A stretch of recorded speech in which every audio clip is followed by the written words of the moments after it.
Yeah, I should please go ahead. Start. Yeah, yeah. Thank you all. So today's session is on Apache Paynote. So before directly jumping into the session, we'll just see a background of why we have this Apache Paynote and what made the evolution of this Apache Paynote, and are there no other equivalent softwares which is available in the market.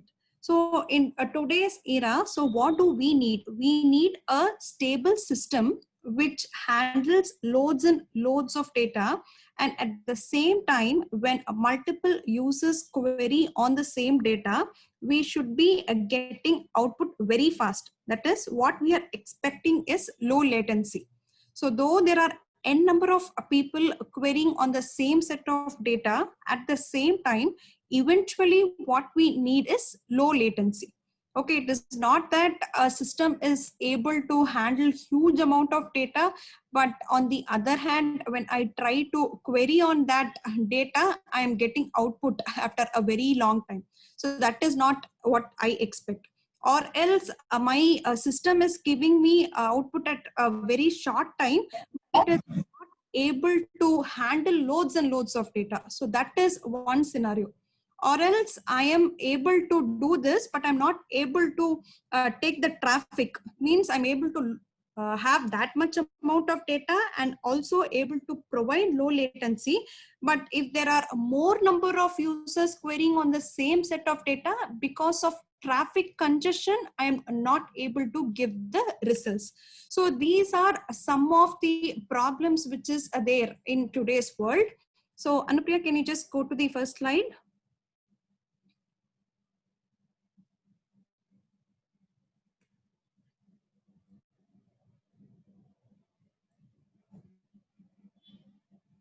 Yeah, thank you. So whatever I told right now, right? So these are the problems which is listed over here. So modern users demand analytical features on fresh real-time data, and offering these along with the analytical features to hundreds or millions of people is a very big problem of many of the large scale web companies. On the other hand, if you go for relational databases and key value stores for providing this at a combination of high ingest rates and the high query rates, so there would be a downfall in the latency. Or else you can go for online analytical databases or offline analytical streams, but they are not able to handle the heavy traffic, nor they are able to provide low latency queries. So in order to avoid all these, what happened is LinkedIn in the year of 2014 came up with Apache Paynote for their internal infrastructure purposes. And because of the high scale rising demand in the year of 2015, it became as an open source software. And in 2018, it entered into the Apache incubator process. And today, even when you go to LinkedIn, if you have an account at LinkedIn, and when you go to the activity page, like who viewed my profile, and if you just hit on a refresh, what you will be able to see? You'll be able to see the set of people who have viewed your profile even seconds ago, right? It is not that you're able to see the person who have viewed your profile 1 hour ago or 1 day ago. So it is even with a millisecond or second latency, you'll be able to see the people. So if you have done that particular thing, then welcome to Apache Paynote, because Apache Paynote is something which is running in the background for producing you that particular result. So who viewed your profile for that particular activity? So, and many other activities also, LinkedIn has enabled Apache Paynote in its background, so that when you hit that, you are able to see the list of people who have viewed your profile at a very low latency. So next, let's go to what is Apache Paynote in detail. Okay. So in the first point, if you see, it's a real-time distributed online analytical processing data store built to deliver scalable real-time analytics with low latency. I know this would be a bit confusing, all these terms. Let's go word by word just to understand the whole concept of why Apache Paynote came into picture. So online analytical processing data store. So what is a data store? So data store is a repository where you store your data. It can also have some simple files in it. It is not like a traditional database kind of thing. You can also have simple files also in it. And this system will provide you high availability as well as scalability, which means you can keep adding servers on and on and on depending upon the data load. So that is why you call it as deliver scalable. And also what is real-time analytics? You can also do real-time ingestion of data. So on a real-time, using Apache Kafka or Amazon Kinesis, you can stream real data into the Apache Pinot. And at the same time, you can also query on the same set of data. You can do some analytical processing on top of it. So these all things together forms you the Apache Pinot. Then why is it so special? It is very special because though it has all these components, it accepts 120K queries per second, which means if there are 1,20,000 consumers consuming the data at the same time, it would be available to accept all those queries, process your information, and provide the results even at low latency. So low latency is a term which you would be hearing throughout the session because that is a very main feature of Apache Pinot, and that is why it stands apart from all the other OLAP data stores which is available in the market. And also, as I said, it accepts the batch data from HDFS or be it your Google Cloud Storage or also the stream data sources like your Apache Kafka or Amazon Kinesis. And as I said, it is used to do analytical query processing on your very large data sets. How is it able to do? By using a columnar format. So does that mean that is this the only system which does columnar formatting? No. So there are many other things that is available in market also. But inside columnar formatting, so there are many steps because of which you are able to get that low latency kind of thing. So that will be explained in the later parts of the slide.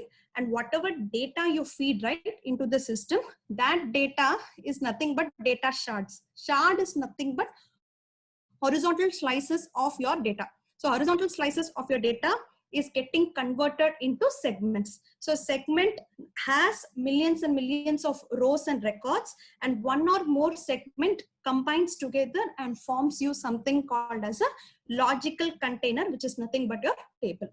So on top of that table, you will be doing your analytical query processing. Okay, so this is how the entire process goes. And finally, you can do the querying by using the SQL or PQL. So this is just a very high level overview of what is Apache Pinot. So it's a real-time distributed online analytical processing data store, which offers you scalability, high availability, and also fault tolerance. So fault tolerance is achieved by using replication, which will be also explained, and it accepts real-time ingestion as well as offline data, which is nothing but your batch data processing as well.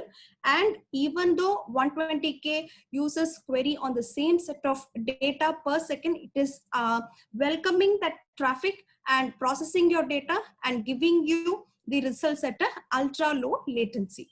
So the architecture and everything will be explained now. So are there any queries as of now on what is Apache Pinot or why it came to market, something like that?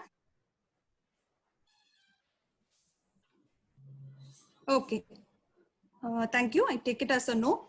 So Anupriya will be explaining the next set of slides on the architecture and a detailed note on each of the component of Apache Pinot and why it stands apart from all the other things which is available in the market. Over to you, Anupriya.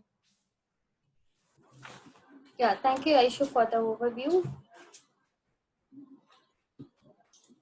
Yeah, so now let's see overview of what is Apache, overview of the architecture and the components of Pinot cluster. So basically a Pinot cluster is composed of brokers, servers, and we have two types of servers, real-time and an offline servers. And we have a controller that is embedded with Helix agent, and we have a Zookeeper. So let's see about each of this component one by one. So as we all know, Zookeeper is a centralized services for maintaining configuration information, and it also provides the distributed synchronization and the grouping of services. So here Apache Pinot uses Zookeeper as a persistent metadata store. And we have a controller. So Pinot controller uses Helix for the cluster management. So Apache Helix is nothing but it is a cluster management solution that was originally designed and maintained by the authors of Pinot and the LinkedIn. So this Helix is nothing but a generic cluster framework that helps in the automatic management of partitioned, replicated, and distributed resources that is hosted on the cluster, where it it automates the reassignment of the resources. Like whenever any one of the node in the cluster fail, or it needs a recovery, so the Helix will helps in taking the cluster up to the node up and running. And it also provides the automatic load balancing and the transition. And so whenever we set all this configuration together, so the Helix will act as a global brain for the system. So together with the controller, with the Helix and the Zookeeper, it takes the responsibility of each and every component that we have in the Pinot cluster. So this controller plays an important role for that. So the controller actually maintains lot of information related to the Pinot cluster. So we have the other component for like brokers and the servers, and the notifications, whatever notification that we receive from the real time or the batch data ingestion, the controller will take over it, and it will just talk to other components that we have in the cluster. So let's see what are all the features that the controller plays an important role in the Pinot cluster. So it maintains, the Pinot controller maintains the global metadata. So example, whenever we create a table for the real time or the batch data ingestion, so we need to have a table metadata. So for getting the table metadata, so we will be creating a table configuration and schema. So this will be maintained. The controller maintains this information with the help of Zookeeper.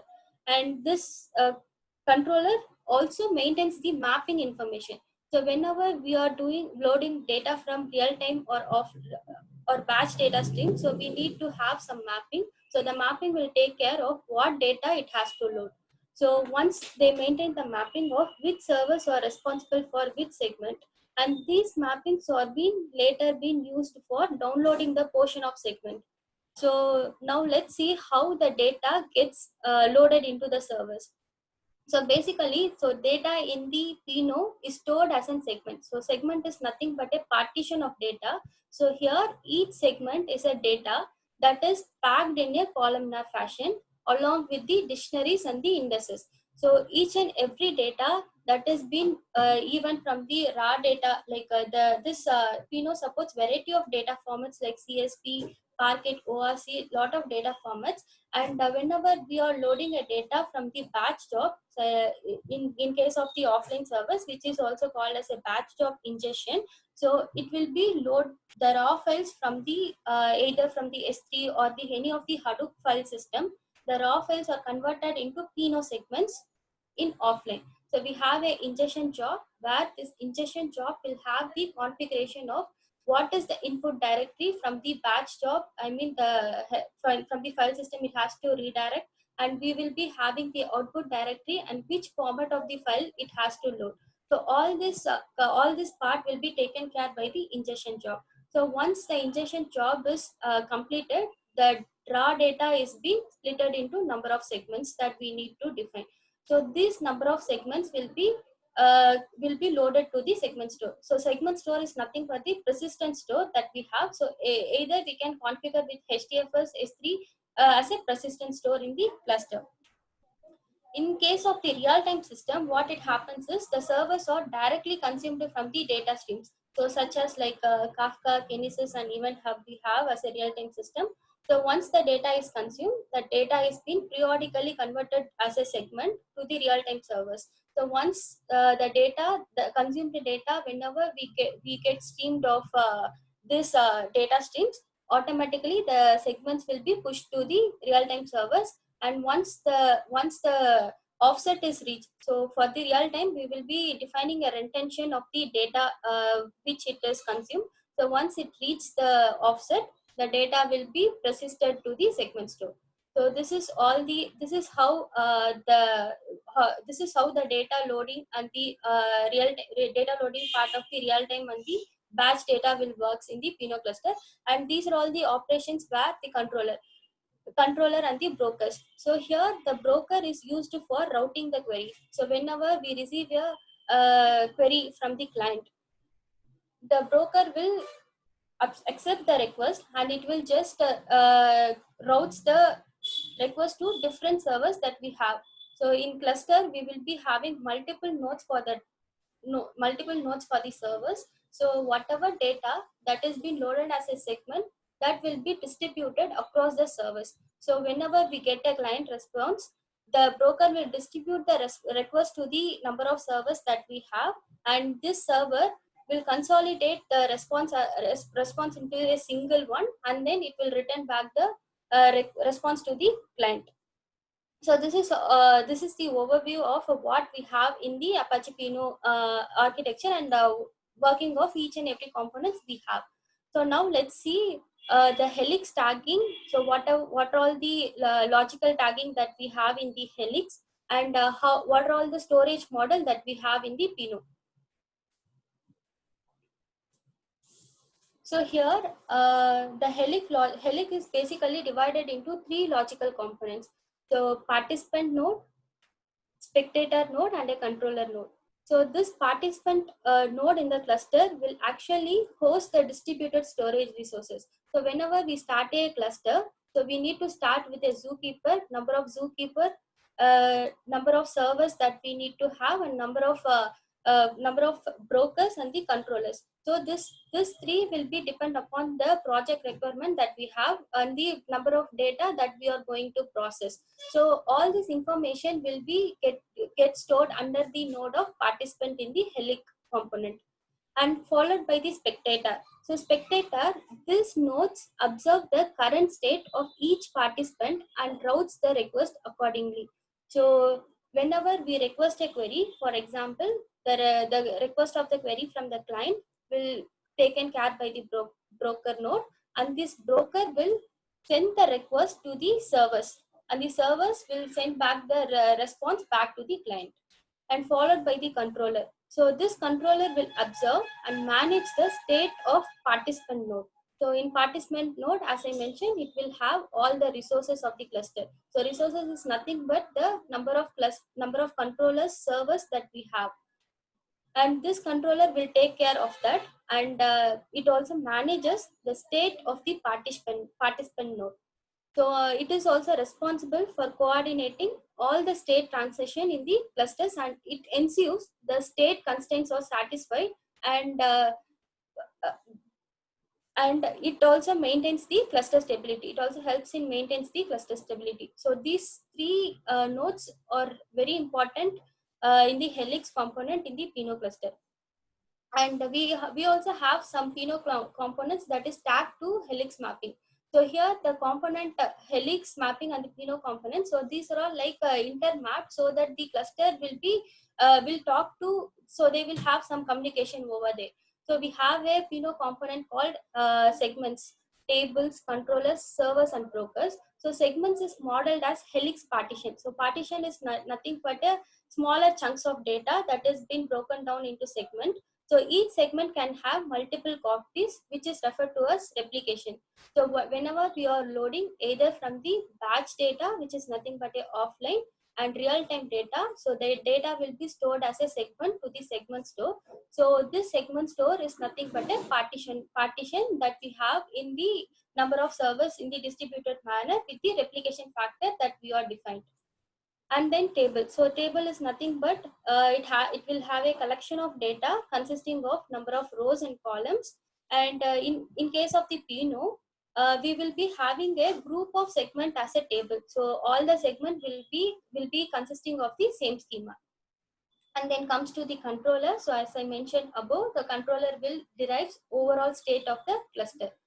and server and broker plays an important role. So server will have the data, actual data that we will be storing into the storing either from real time or batch data, and the broker will be useful whenever we need to query the data. So based upon that, it will route the request accordingly. And then we have a tenant. So tenant is nothing but it is a logical component that is defined as a group of servers or broker nodes with the same Helix stack. So let's see a tenant. So tenant plays a very important role in the Pinot in the multiple use cases when we need to achieve. So let's see what is the importance of tenant here and how the Helix stack can be mapped and how the segments can be created in the sub segments can created in the Pinot cluster. So let's see this tenant with an example. So as I explained in the architecture, let's take a practical example. Consider we have a cluster here, Pinot cluster with the which consisting of 2 brokers and 4 servers. So let's say we have a table called _offline and for bar underscore offline. So first let me explain how this table can be created and how the data is being distributed across the servers. So say we create a table, Pinot table in the cluster called for underscore offline with the replication of 2. So then we have to load the data. So we are considering the data as a batch data. So for the batch in the Pinot default, it will create under offline table, create as an offline table. In case of the real time, it will create underscore real time in the to identify both the data, differentiate whether it is a real time table or offline table. So in Pinot, the suffix will be added. So in this example, we will be considering as an offline table. So we are taking the data from any of the file system, and then raw data is split into number of segments that we need to have, and the data is split into number of replication factor. So this data, if you can observe here, the data is being distributed across the servers that we have in the Pinot cluster. Same as the data, the table 2 is being also loaded to the cluster. So now let us consider an example. So when we get query for either query request from the client, either for table 4 underscore offline or 4 underscore bar underscore online, say this broker will route the request for all the servers because all the data is being distributed across all the servers. So obviously these 2 brokers will route request for all the 4 servers. So let's say, what if we want to achieve isolation between these 2 tables, where for whenever I get a query request, I need to isolate from broker one and broker 2. So in this case, the tenant will help us to achieve this kind of isolation, where we need to, while creating the table, we need to create the create the table with the tenant configuration. So tenant configuration is nothing but we need to specify the number of brokers and the number of servers to the table configuration that while creating the table. So in case of the Pinot cluster, whenever we are creating Pinot cluster, it will create default, the tenants will be created in the name of default tenants. So the tenant will be added. So in case of the multiple use cases, like whenever you need to have a separate cluster, separate servers that you need to push your data and you need to do either batch stream or a batch stream or real data stream. So you can have the data is being split isolated using this tenant. So in this example, I have splitted the table 1 4 underscore offline as tenant E. So if you see this configuration, broker name and server name is provided as tenant A, and in case of this table 2, we have provided broker and server as tenant B. So that whenever in this case, whenever we get a query request from the user, for the table 1, it will route to tenant A, and table 2, it will route to tenant B. So so in this case, this will help us to provide the isolation. So do you have any doubts in this, like this example of how tenant works?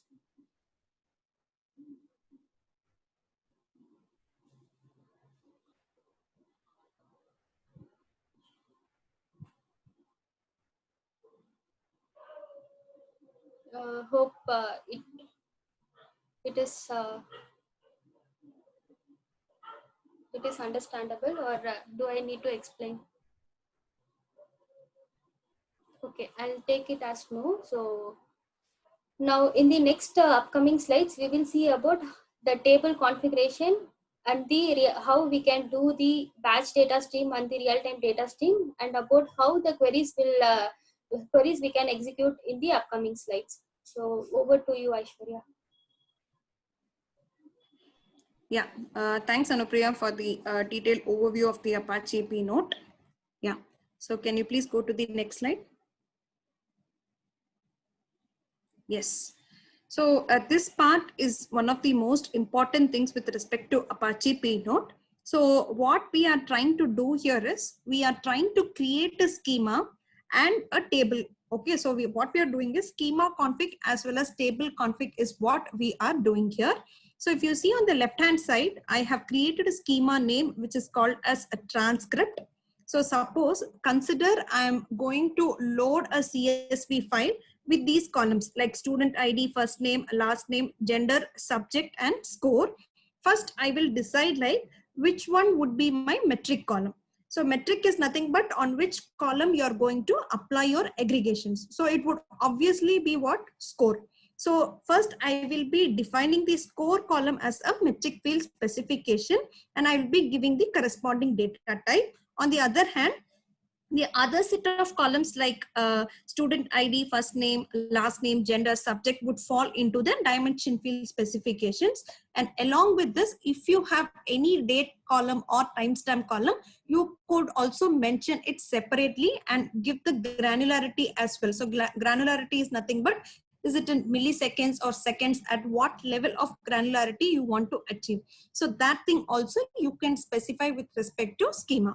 So on the right hand side, if you see, it is nothing but the table name. So I am creating a table name called as transcript and mapping it back to my schema name, which is transcript, which is created on the left hand side. And if you see, I have given a set of configurations over there. So what are those set of configurations? Let me explain it. So one is replication. So with replication, we achieve what? Fault tolerance and also high availability. So replication completely depends upon the project or the application you're working on.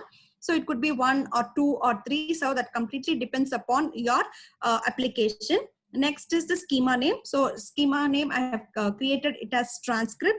And next important thing is segment assignment strategy. So as we had discussed earlier, whatever data is coming in, right? So it would be routed as segments. So how the segment must be assigned to each of these servers.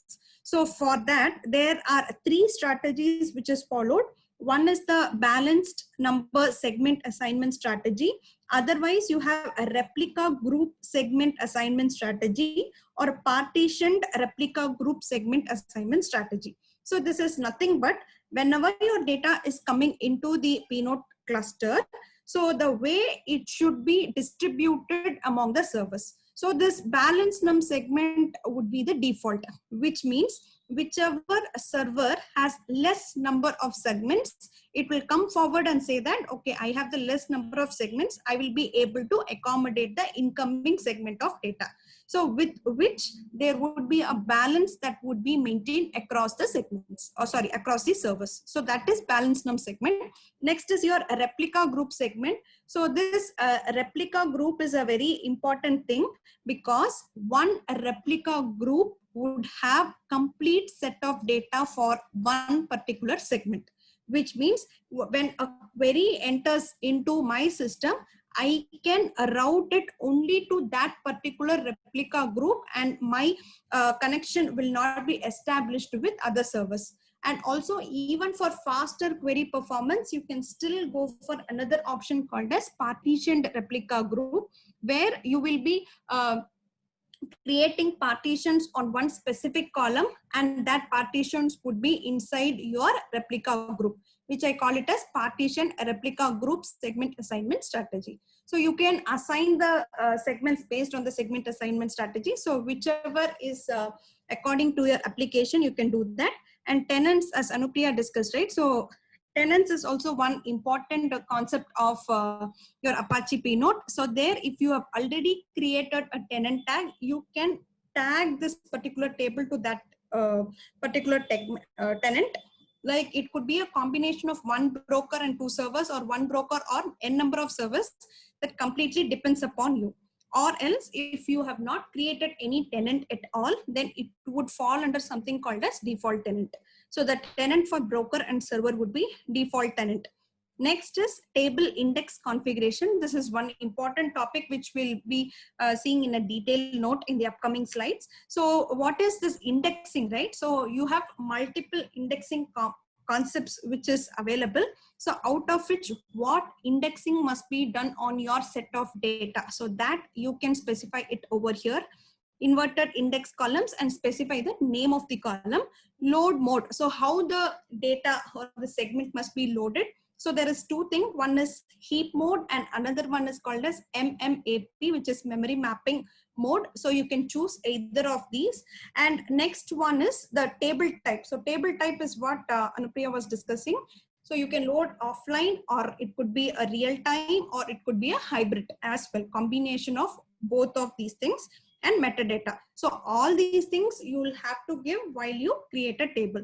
So apart from this, there are also n number of configurations that you can set, because of which your queries may run faster. So, okay, so this is how you'll have to define your schema as well as your table. So are there any clarifications in this one?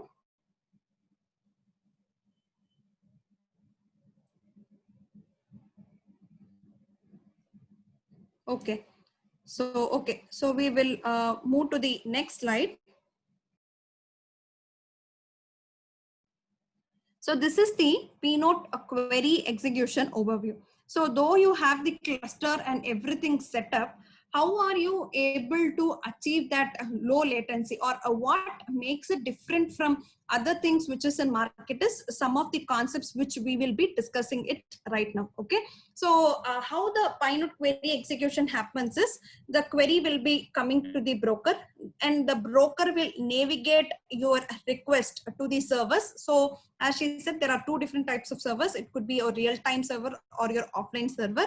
So your query would be routed and your request would be scattered, and there would be some processing that happens in the background, and it will send the response. So there are multiple ways because of which your queries are running very faster. So one is your routing assignment. So routing assignment is nothing but whenever there is a very large data set, or there are multiple tables or multiple applications that is running, and I want to differentiate one from the other, then what is the easy way to do? I can create one tenant and put my entire thing into that thing, or I can do that replica group which I discussed earlier. So create a replica group. So that replica group will have the information of my complete segment, or I can create a partitioned replica group and then redirect my queries from the broker to that particular replica group alone, so that it does not disturb other servers, and the time to process your queries or to give you the results would be much, much faster than other things. And another important concept is indexing. So as I said, there are multiple ways of indexing that can happen within the table. So you can do indexing on a single column, or you can do indexing on multiple columns also, where you call it as a star tree inverted index. Okay. So what all the available indexes is dictionary encoded forward index. So these are some of the types of forward indexing which is available, which you can mention while you create the table. So one is your dictionary encoded forward indexing with bit compression, or it could be raw value forward indexing or sorted forward indexing. So please don't get confused with these terms. So these terms are pretty straightforward. What do they do is, suppose I have a column, my column has a very less number of unique values. And then I decide to do, okay, let me do indexing on this particular column. Then for each of the unique values, it creates an ID. internally, and only those IDs would be stored inside instead of your actual values. So that kind of mapping would happen, because of which compression will take place and the query retrieval will be fast. But will it be used everywhere? No, it cannot be used everywhere, because I cannot tell if my column has less number of unique values, right? So there might be ways where there are more number of unique values. Then in that case, what will happen? It will again be a overhead for me to do. Next way is raw value forward index. What is this raw value forward index? Is storing the value directly instead of creating a dictionary ID and mapping it across it. So that is one way. Or else I can do a sorted forward index with run length encoding, which means I can say, okay, this particular value falls in which range of IDs. I will be providing the range. Suppose I have something called as member ID. So member ID is going to be 1, 2, 3. Then I will tell what would be the starting dictionary ID and ending dictionary ID within which this member ID falls in. So that member ID may be present in n number of places. So what I will do, I will first sort, and I will come to a conclusion stating that, okay, this member ID falls only in this range of data, so that whenever there is an incoming query come in, please redirect only to this part of data, so that my querying would be much, much faster. So this is one type of indexing. Another one is inverted index. So inverted index is exactly the opposite of what we do. Here what we do is that the words or the numbers or the values is actually mapped to the documents. So that is inverted index. So inverted index also you can combine it with something called as bitmap. So bitmap according to category or data would be actually splitted and it would be stored. So like this, there are multiple indexes which is already present in the system, where you also have something called as star tree index. So because of which Apache Pinode stands apart from other systems, where what happens internally is, so based on the values or based on the columns you do, right? So there is this pre-aggregation that is already happened.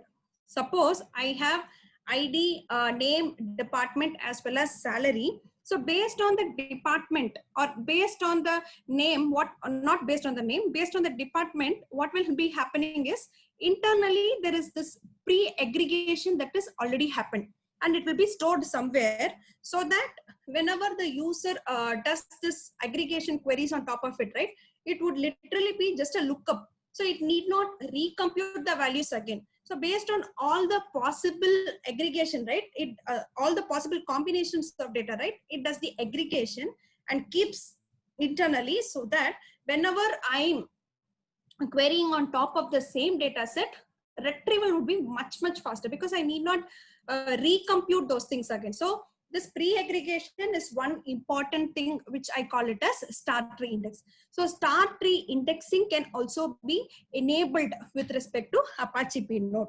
So these are some of the important ways by which you can make your query run very, very faster. Anupriya, can you just move to the next slide? Yeah, thank you.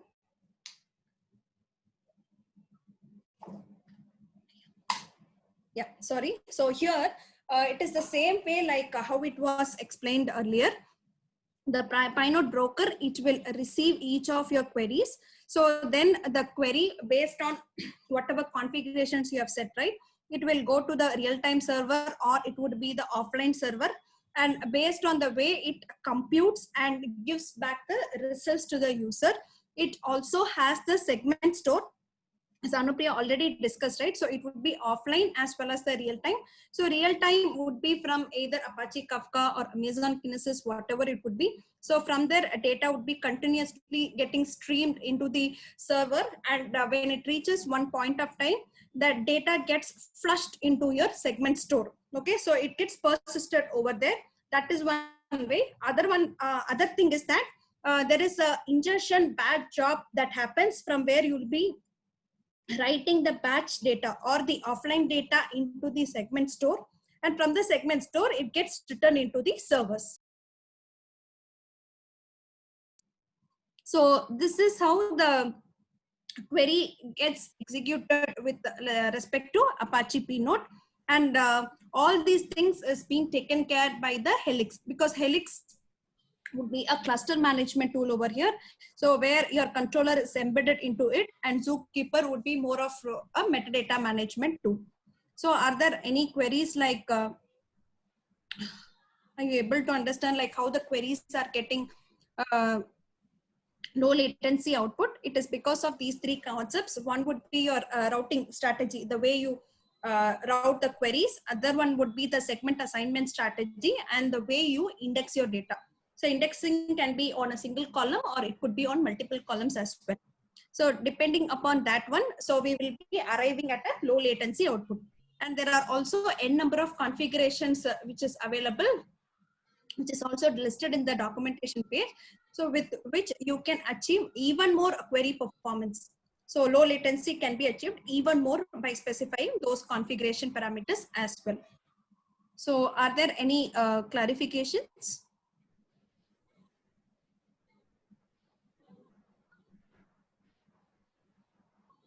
Okay, thank you. I take it as a no. We will move to the next part of the slide. So Anupriya will be taking over these two things. So how to use the Pinode at real time as well as a batch job. And there will be a small demo also on these two things. Over to you, Anupriya. Yeah, thank you, Aishu, for the detailed explanation of how the query will be executing in Apache Pinode. So now let's see the overview of Apache Pinode real-time architecture. So let us consider, so we have a brokers and servers here, real-time server here. So the broker routes the query as we mentioned earlier. So in case of the real time, from the, let us consider either from the Kafka, Kinesis or Event Hub, the data as a stream, it will be stored into, it will be streamed, consumed as a stream of segments and kept, and it will be kept it in the in memory in the servers. So each and every, so if we consider as a Apache Kafka, so all the data from the data streams will be consumed as a segment, and it will be kept it in the in memory in the defined topic. So the topic will have all the consumed data that will be stored as a segment. So whenever we are creating a real time, so we will be creating the data with some offset. Offset is nothing but we will be providing that with the with some retention time, like either every 60 seconds that it has to consume the data from the stream, or every 120 seconds. So based on the requirement that we will be providing the retention time that the data has to consume from these data streams. So once we get the data, the data will be stored, kept it in the in memory in the servers. So once the server will be loaded as a segment into the real-time servers. So what it will do is it will notify the controller. So this controller will keep updating the Zookeeper the mapping information. So this mapping information is nothing but, so it has to notify on the retention time. So once the offset that we have defined is reached to the maximum, we need to make the consumer to the to the completed state. So here this state is nothing but a state transition state. So this kind of mapping will taken care by the controller with the help of Zookeeper. So once we get the state is completed, the real-time data will get persisted into the segment store. So this is how the data from the in-memory will get loaded to the segment. And once after after the commit is done, and for the next segment of data, the same process will be repeated until the data in the movement is being completed.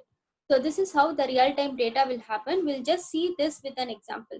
So let us consider foo underscore real time. So I'm creating a topic, streaming this data from the Kafka. So we need to create a data, we need to create a topic name called foo underscore topic, and we need to set the offset. So in case of Kafka, we can either define the smallest or largest based upon the data that we need to stream. And we need to, as mentioned, we need to give the server tag. So server with the Helix tag as tenant A, and we can provide replication of number of replication that we need to have the replication factor. So here we have a server of we have a server of server 1, server 2, and server 3. So the data consuming from the foo underscore topic. So data from the Kafka is being loaded, consumed to foo underscore topic, and the data is splitted into 3 segments. So this is segment 1, segment 2, and segment 3. So all these segments is being loaded as a segment, which is nothing but a number of partition to all the servers that we have in the cluster. So once the data is loaded into the cluster, the server will notify the controller, and then this controller will notify with the help of the Zookeeper and Helix. This controller will update the information. So this basically will have the info of what all the number of partition, like how many segments uh, that the data is consumed from the data stream, and it will keep updating which server is responsible for what are all the segments. So as we splitted the segments into number of replication of 2, so the replication will be divided, this replication of data will be divided into number of servers, and this data mapping will be stored in the Zookeeper under the server responsibility name. So the server information, the segment information will be stored under the server tag. And then the state is nothing but we need to know whatever data that we are consuming is still consuming state or it has been the completed state. So this also will be this kind of state transition will be stored under the state tag in the Zookeeper. So first, let's consider we have a segment 1, segment 2, and segment 3. Let's say the segment 1 has reached to the 100%. So the data from the in-memory from the server 1 is being persisted to the segment store. So once the segment store is completed, segment store write is completed, the state of this particular segment will be moved from consuming to online. So once the state is online, we can able to query this particular real-time data from the UI, and the other state will be the same. So we will be having the retention period of the number of segments that is being consumed from the real-time data, and we will be also having the offset that is being set. So once the offset is completed, all the state that is being all the state from this Zookeeper tag will get updated. So this will then update this Zookeeper information, where we can able to see it in the Pinot cluster UI. We can able to see whether this data is still consuming or it is still being consuming or it is being completed. So this is how the real-time stream will work. So we will also see a small demo on this. So do you have, like, any one of you have questions in real time how the data get ingested to Pinot servers?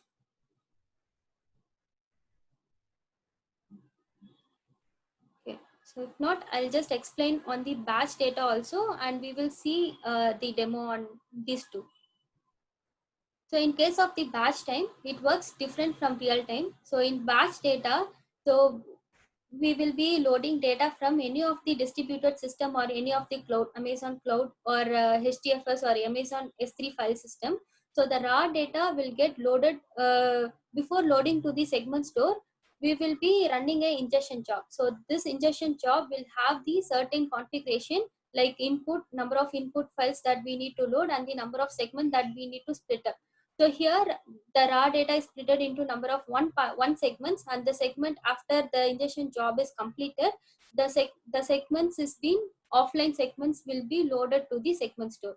So once we loaded the segment, the raw data will be converted to the segment, and the segment will loaded to the segment store. Segment store is nothing but a persistent store. So once we loaded the segments to the segment store, the data will be uploaded to the servers. So whatever the number of servers we have, so this segment is split into replication of 2. So we have the data in server 1 and server 2. So once the data is uploaded to the server, so this server will notify the controller, and the controller, with the help of Helix and Zookeeper, it will maintain the state transition of this job. So let's say we have two name node that the Helix will maintain. So it is ideal state and external view state. So in the ideal state is nothing but the state will store the number of data that it hosts, and the external view will have the actual state of the transition. So this is how the data gets loaded in case of the batch job injection. So any questions on the batch data ingestion? So how this is how the data gets batch data will be loaded to the Pino service.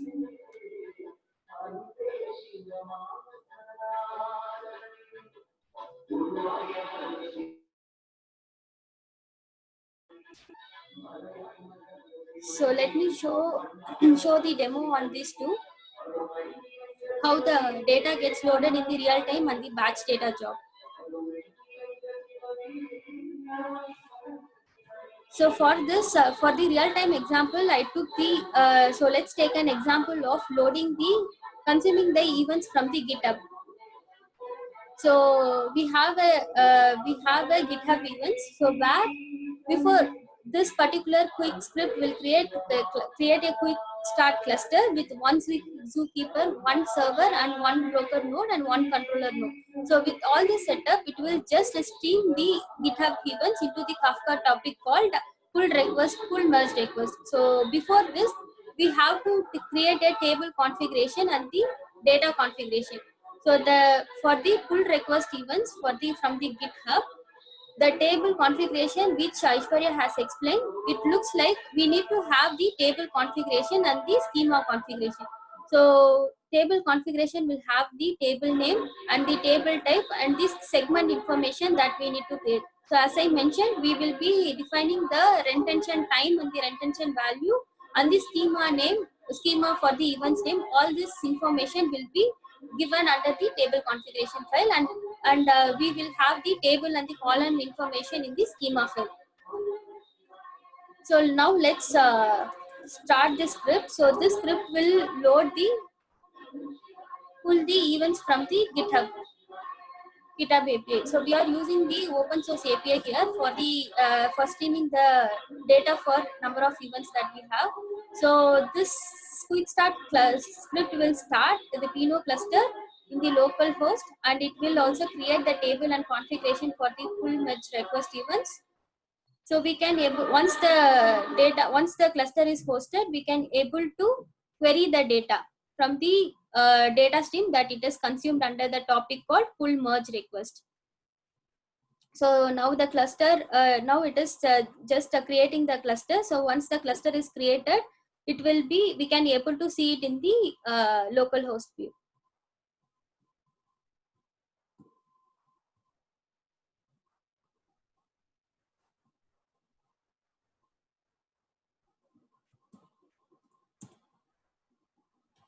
It's still creating.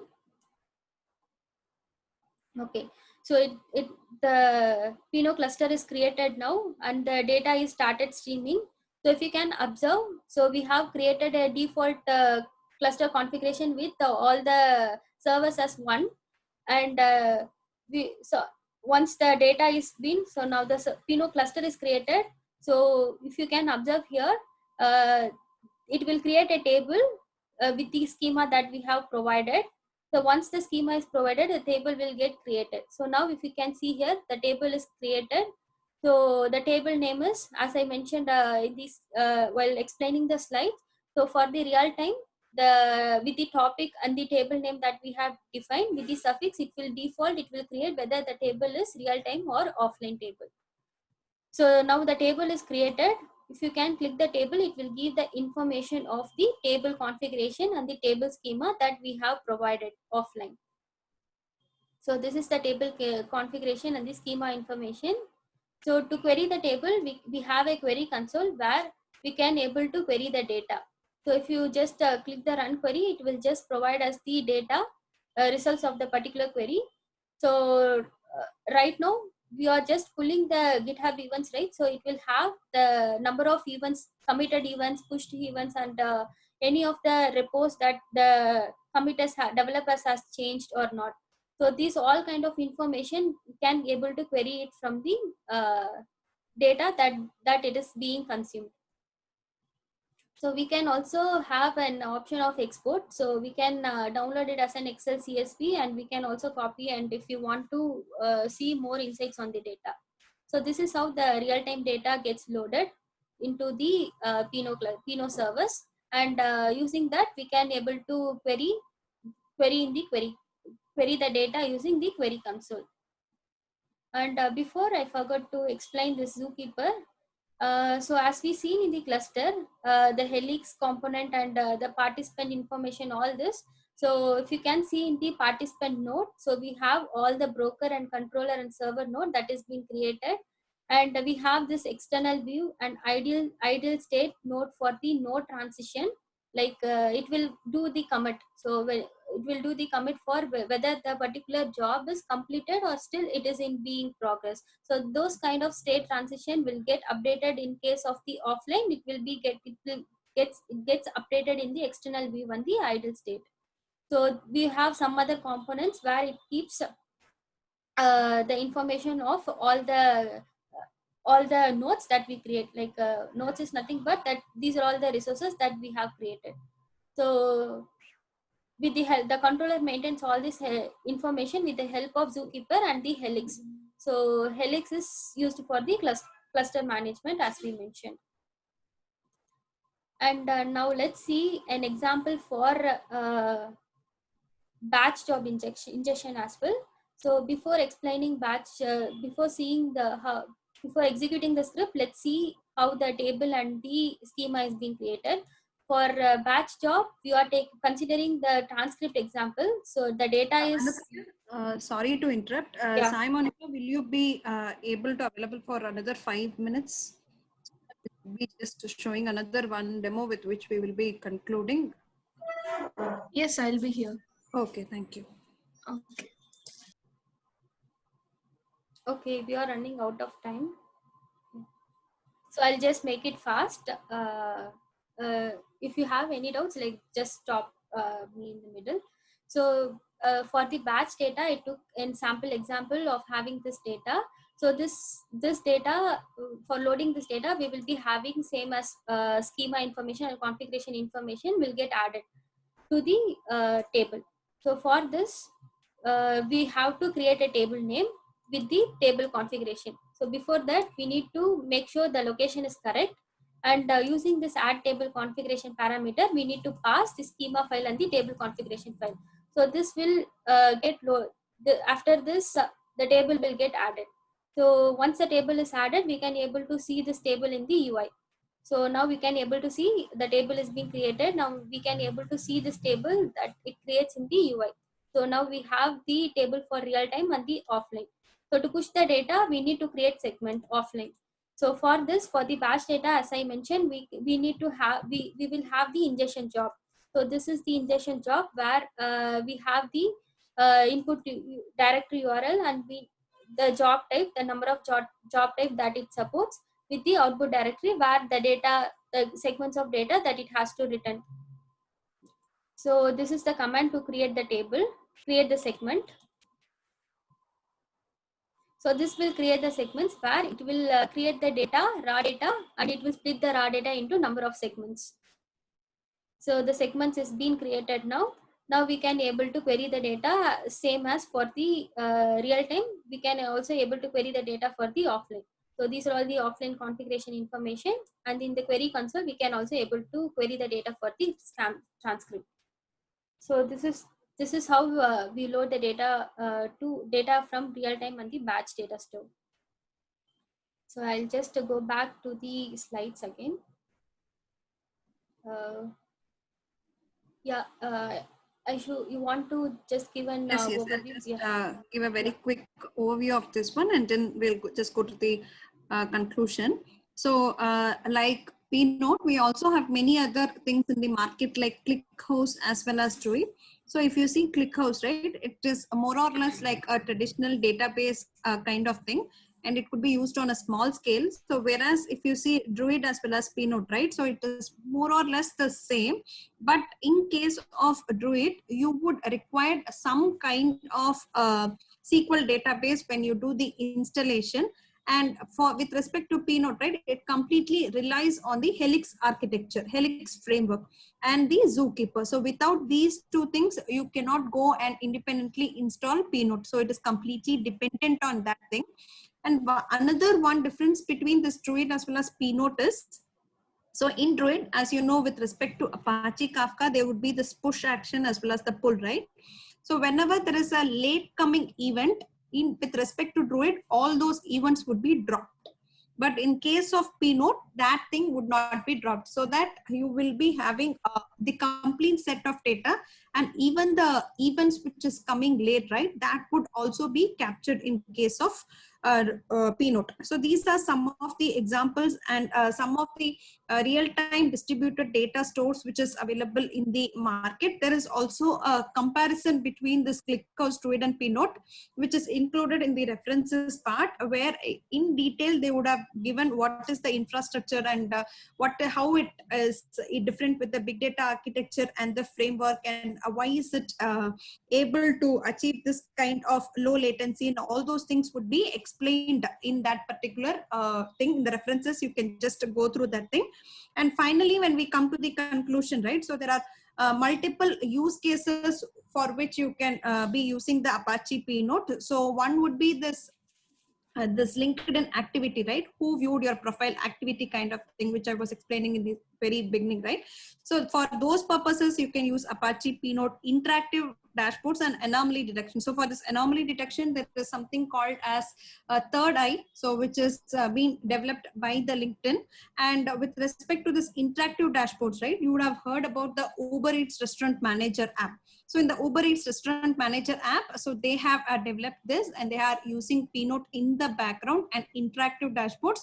So with which they are able to assess the orders that is coming to them beforehand itself. And it also gives you a clear transparency of the end-to-end thing. So these are some of the use cases. And if you see on the right-hand side, LinkedIn, Microsoft, Uber Eats, Factual, Slack. So these are some of the companies which is using Pinot, and it is also growing on a day-to-day basis. So there are multiple contributors for this Apache Pinot, and there are multiple organizations who are using Apache Pinot for their day-to-day activities as well.